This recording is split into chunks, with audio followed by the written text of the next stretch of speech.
Hello, bachcho. Let's start with our question. Our question says that analyze the following statements. First statement is it forms the lining of the cavities of the alveoli of the lung. It occurs in the ducts of the sweat glands. It forms the lining of the salivary gland and endocrine gland. It is a loose connective tissue.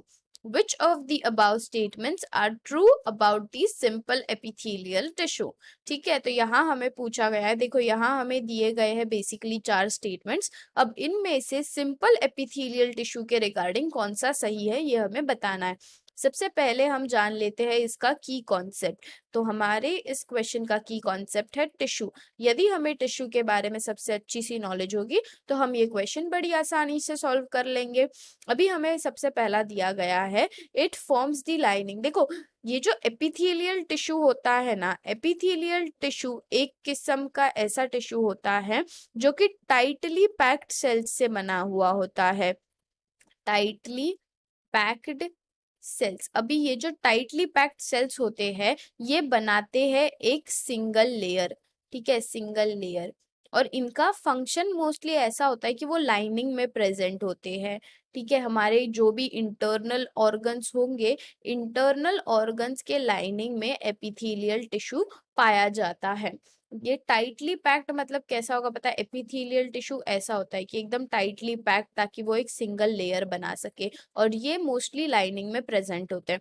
तो फिर सबसे पहला statement हमें दिया गया है it forms the lining of the cavities of the alveoli of the lung. जहां हमने देखा कि लाइनिंग में प्रेजेंट है, इसके लिए पहला राइट है। फिर दिया गया है it occurs in the ducts of the sweat gland.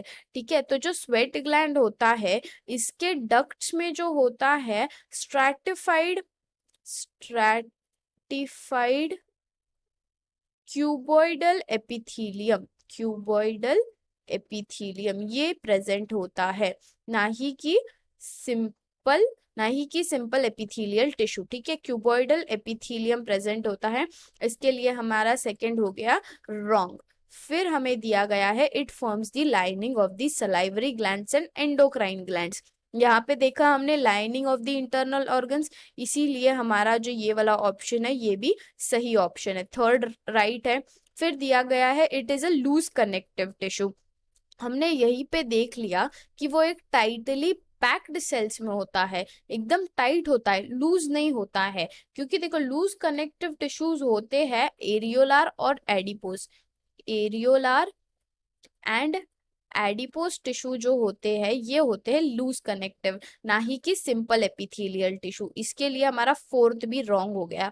अभी हमें पूछा है कि इनमें से ट्रू कौन कौन से, तो 1 और 3 देखा हमने यहाँ पे 1 और 3 ये दो हमारे राइट है। तो हमारा ऑप्शन आएगा ऑप्शन ए, 1 और 3 is the right option.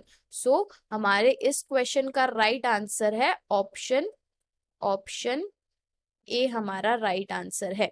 Hope you understood this question well. All the best.